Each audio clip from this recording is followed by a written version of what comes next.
Hey, I'm HiRezBart, and you're watching Smitebase.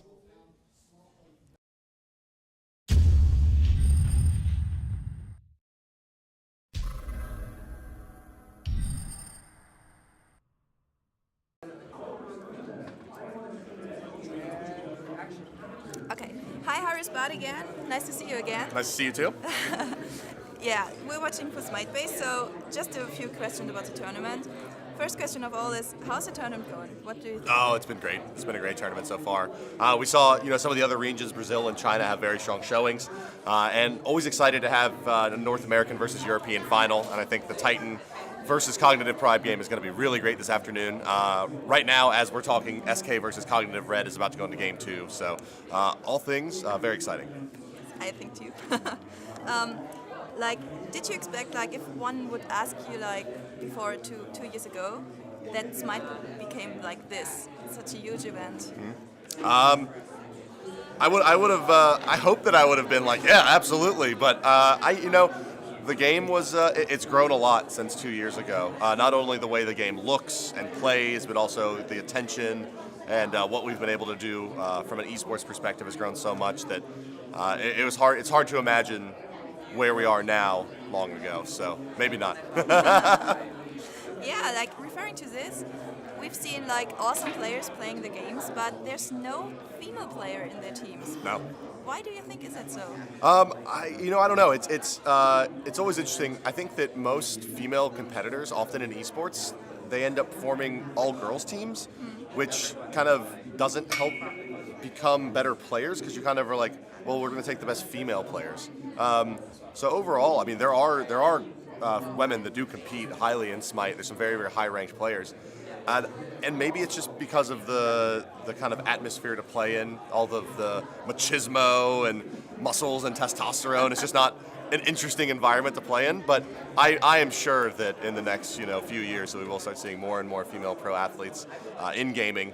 Obviously, there's some examples in StarCraft and around the world, but in Smite, we definitely have some really great community members and streamers and really high-level female players that I think could make the transition if they wanted to. Yeah. Kelly's better at Smite than I am, so take that for what it's worth. Oh, really? Okay. If we're doing this, would it be realistic to create our own top team for female players, our own league? Yeah, I mean, I think it's reasonable, but like I said, I think that I tend to think that having an all-girls team is not productive to having more women involved in esports. I think it's more that we should be looking at women to be part of teams, right? Like if you're good enough at the game, you join a team, and I think it's like a step backwards to say, oh no, you have to play in the all-girls team. Yeah. Come play. That's how I feel. Now, I don't know, as not being a woman trying to play esports, I don't know if it's hard, very difficult to get in or be taken seriously, and maybe that's why we see girl squads. But we've definitely seen female teams compete in Counter-Strike and some of the shooter games as well. I see no reason why a MOBA team couldn't succeed. Yes, okay, absolutely. Now I have a question for the Xbox version. Do you think it would be as successful as it is for the PC? I hope so. That would be great for me. Yeah. I would have more money. But I think, especially in the U.S., we are very console heavy here. Obviously in Asia, it's not probably going to be very console focused, more of a PC game.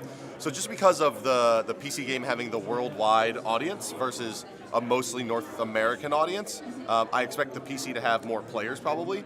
But I would bet that the Xbox version is very popular as long as it, if we are able to execute that Smite PC experience on console, and it is fun to play, and it has all the same qualities as Smite for PC, then I think, there'll be lots of players. And I hope we can, and I think we will.